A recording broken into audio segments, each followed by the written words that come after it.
Student of 10th class, कैसे हैं आप लोग। चलिए कल जहाँ तक किया था उससे थोड़ा सा आगे बढ़ने का प्रयास करते हैं हम। Form of power sharing. Power जैसे शक्ति है, कौन कौन से फॉर्म में हम लोग पावर को, अपनी शक्तियों को शेयर करते हैं, उसके बारे में इस टॉपिक के अंदर हम पढ़ेंगे। देखिए, the idea of power sharing has emerge in the opposition to the nations of the undivided political power. देखिए, जो विचार है पावर शेयरिंग का, ये अपोजिशन के साथ और हमारा जो नेशन है उसको अनडिवाइड पॉलिटिकल पावर के रूप में हम लोग देखते हैं। For a long time it was believe that the all power of government must reside in the one person group of person located on a one place.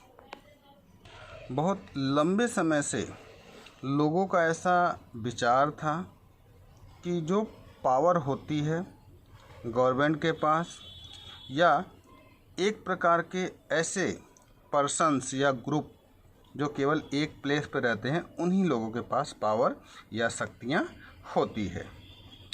It was felt that if the power to decide the dispersed. लेकिन ऐसा हमने महसूस किया है कि power इस बात को डिसाइड करती है कि सभी चीज़ें क्या डिस्प्रेस्ड हैं। It would be not possible to take the quick decision and the enforce of them. ऐसा माना जाता है कि इसमें इस बात की पॉसिबिलिटी बहुत कम होती है कि हम किसी भी चीज़ के लिए तुरंत डिसीजन ले सकें और तुरंत उसको लागू कर सकें। But the Nations have the change with the emergence of the democracy. लेकिन बाकी ये जो नेशंस हैं, आप देखते हैं, उन्होंने क्या किया है, इन सभी चीज़ों को चेंज कर दिया है। One basic principle of democracy that the people are the source of all political powers. एक बेसिक प्रिंसिपल डेमोक्रेसी का है कि जितनी भी पावर हैं, शक्तियां हैं, वे सभी का जो सोर्स है वो केवल व्यक्ति ही है और केवल व्यक्ति ही हो सकता है। People themself thought the institution of self government. लोगों ने क्या किया है, सेल्फ गवर्नमेंट के बहुत सारे इंस्टीट्यूशंस बनाए हुए हैं जिनको हम देखते हैं। इन अ गुड डेमोक्रेटिक गवर्नमेंट, एक अच्छा जो डेमोक्रेटिक गवर्नमेंट्स हैं उनके अंदर अगर हम देखें, due to respect to given to the diverse group use, हमें लोगों के विचारों को, उनके द्वारा जो दिए गए डिसीजंस हैं, उन सभी को हमें क्या करना चाहिए, उनको आदर भाव से देखना चाहिए और उनकी जो भी आवश्यकताएं हैं उनकी हमें पूर्ति करनी चाहिए। Everyone has the voice in the shaping of public policy. सभी लोगों की आवाज़, जितनी भी पब्लिक पॉलिसी है, उनके अंदर दिखाई देनी चाहिए और उन्हीं के अकॉर्डिंग हमें क्या करना चाहिए, उन पॉलिसीज बनानी चाहिए। Therefore it follow that the democratical political, इन्हीं सभी चीज़ों को हम लोग डेमोक्रेटिकल पॉलिटिक्स के नाम से जानते हैं। और जो शक्तियाँ हैं वो हम लोग अलग अलग तरीके से उसको हम लोग डिस्ट्रीब्यूट करते हैं इन पब्लिक के माध्यम से, सिटीजन्स के माध्यम में। In a modern democracy power sharing arrangement can be take the many forms. अगर हम मॉडर्न समय की बात कर लें तो हम लोग डेमोक्रेसी के अंदर जो पावर है उसको अलग अलग तरीके से मैनेज करते हैं। Okay, let's some of the most common the arrangement. कोई बहुत ही नॉर्मल अरेंजमेंट्स हैं, उनको हम समझने का प्रयास करते हैं, आगे बढ़ते हैं, देखते हैं क्या है।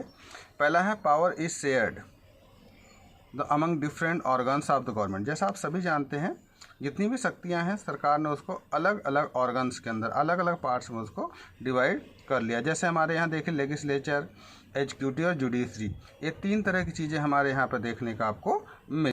हम यहाँ पर देखते हैं कि यहाँ पर जो पावर का डिस्ट्रीब्यूशन है वो हमको हॉरिजेंटल तरीके से अलग अलग डिफरेंट ऑर्गन्स में देखने को मिल जाता है। सबका सेम लेवल होता है, सभी को अलग अलग टाइप्स के, डिफरेंट टाइप्स के पावर दिए जाते हैं। और separation the ensure that the none of the organs can exercise unlimited power. और इनकी जो एक्सरसाइज है सेपरेशन की, उसको हम लोग अनलिमिटेड पावर के माध्यम से कम नहीं कर सकते हैं।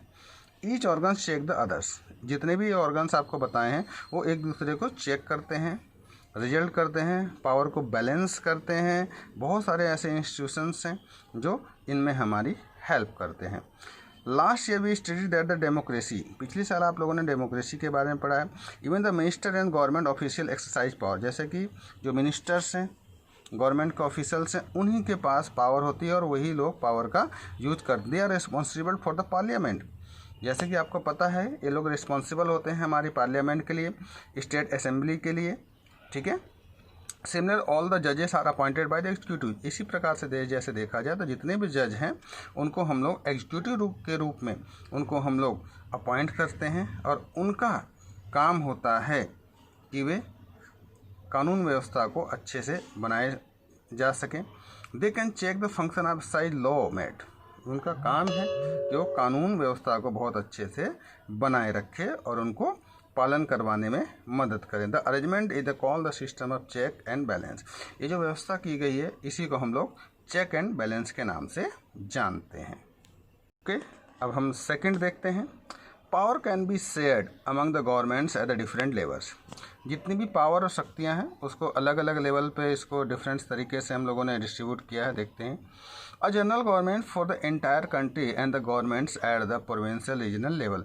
हमने देखा है कि हमारे यहाँ पे स्टेट लेवल पे है, सेंट्रल लेवल पे और ग्राम लेवल पे अलग अलग तरीके से हमारे यहाँ गवर्नमेंट चलती है। चाहे आप रीजनल ले लीजिए, प्रोविंशियल तरीके से देख लीजिए, तो हर प्रकार से सब तरीके से हमारे यहाँ गवर्नमेंट को चलाया जाता है। Such a general government for the entire country usually call the federal governments, ठीक है।